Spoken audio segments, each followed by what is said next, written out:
1절 2절입니다. 로마서 6장 1절 2절 한 목소리로 읽겠습니다.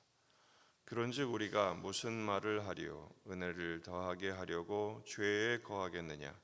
그럴 수 없느니라. 죄에 대하여 죽은 우리가 어찌 그 가운데 더 살리요? 아멘.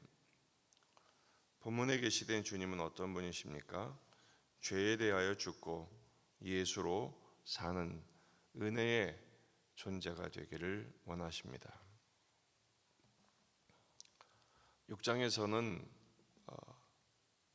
연합의 교리에 대하여 말씀하고 있습니다. 물론 5장 20절에 율법이 들어온 것은 범죄를 더하게 하려 함이라. 그러나 죄가 더한 것에 은혜가 더욱 넘쳤다라는 말씀이죠. 죄가 더한 곳에 은혜는 더욱 넘쳤다. 이것에 대하여 이 이신칭의의 교리에 대하여 오해하고 반문하는 일들이 일어났습니다.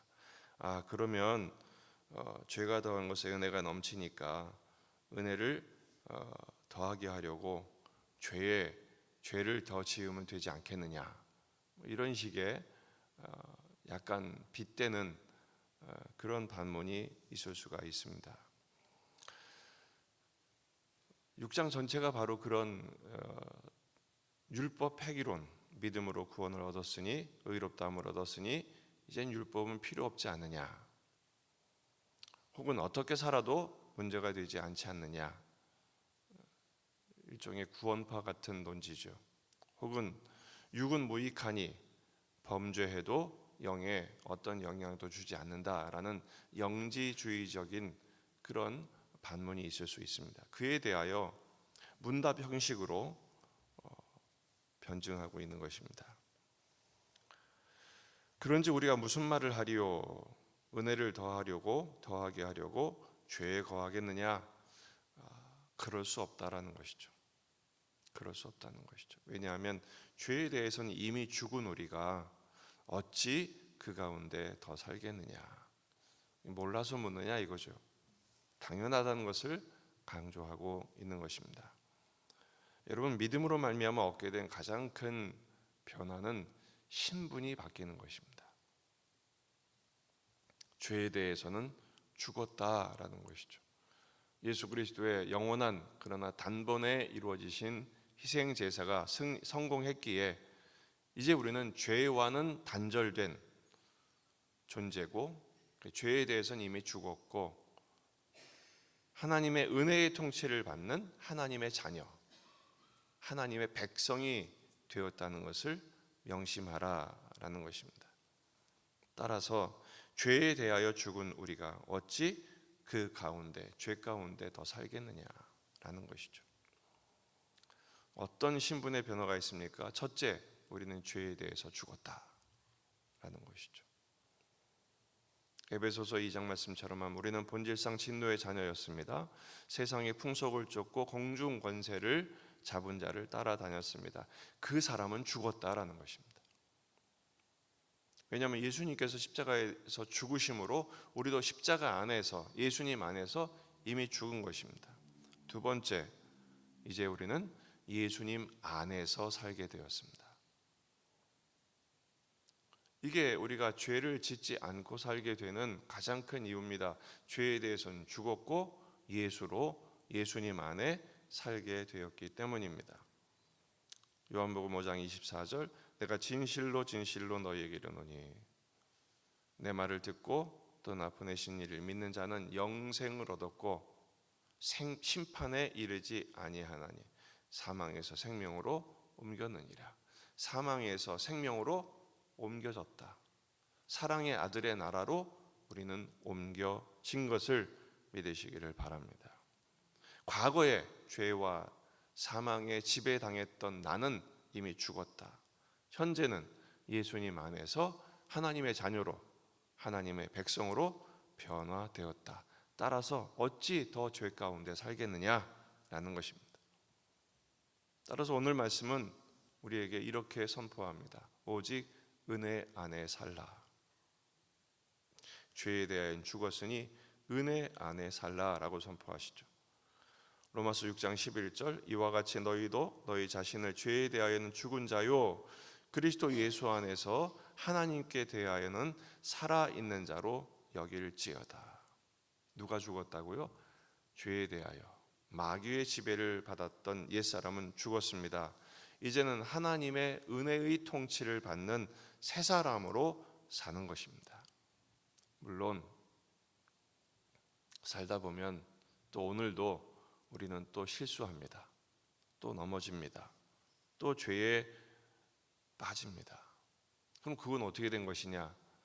그것은요, 아직 우리 안에 있는 죄의 연약한 우리의 모습이 남아있는 거예요. 이게 바로 성화되어야 할 영역입니다. 이미 우리는 신분은 변화됐어요. 하나님의 자녀요, 하나님의 백성으로 변화되었어요. 죄에 대해 죽었어요.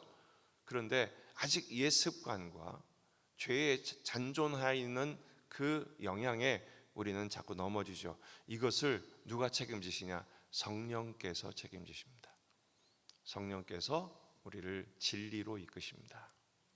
진리로 우리를 훈련하시고 연단시키십니다. 그러므로 여러분 우리는 죄책감에 시달리고 살아야 되는 것이 정상입니다. 왜냐하면 변화됐으니까요. 전에는 죄책감조차도 없었어요. 그러나 이제는 변화되었으므로 이게 죄구나 이러면 안 되지. 거기에 대한 책임감을 가져야 돼요.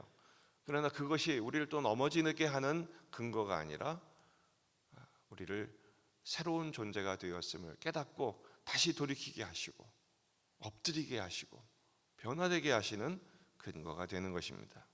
따라서 하나님께 대하여는 살아있는 자로 여길지어다. 여긴다는 단어는 간주하다, 선포하다 이런 뜻입니다.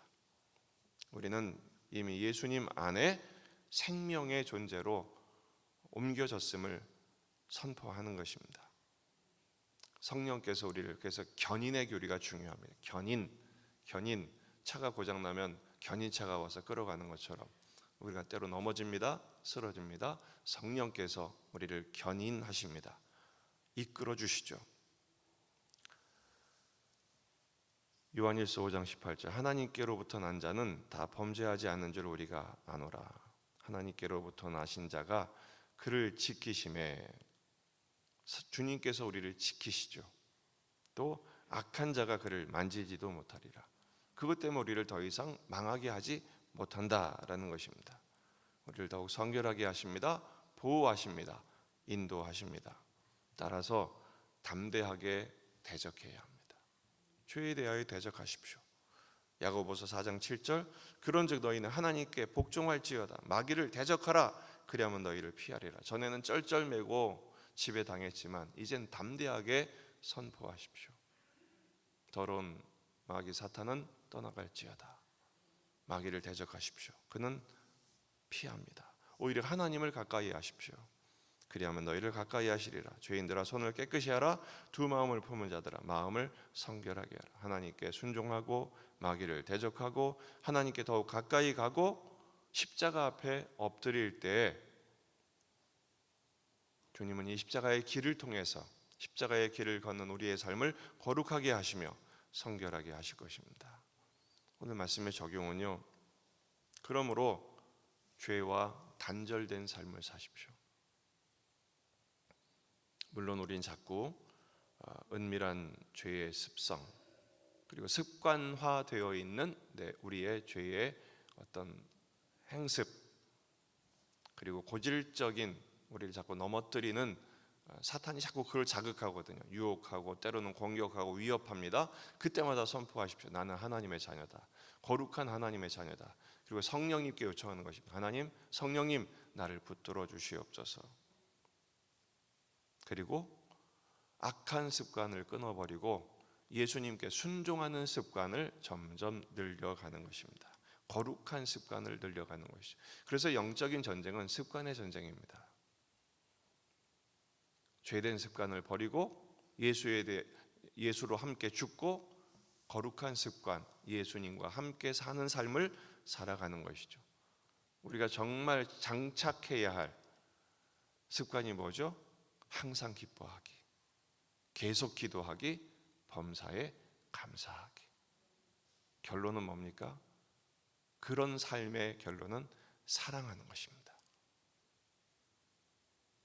원망과 시비가 없이 사랑하고, 질투하고 공격하고 분열하는 거 없이 하나 되고, 그렇게 될 때 하나님이 여러분의 삶을 복된 삶이 되게 하실 것입니다.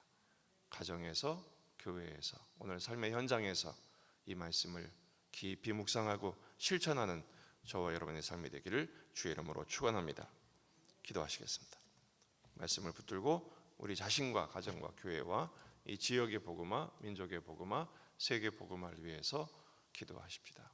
환우들을 위해서, 군에 있는 아들들을 위해서 여러분 가져온 기도 제품 가지고 간절히 기도하시다가 돌아가시겠습니다. 다 같이 기도하겠습니다.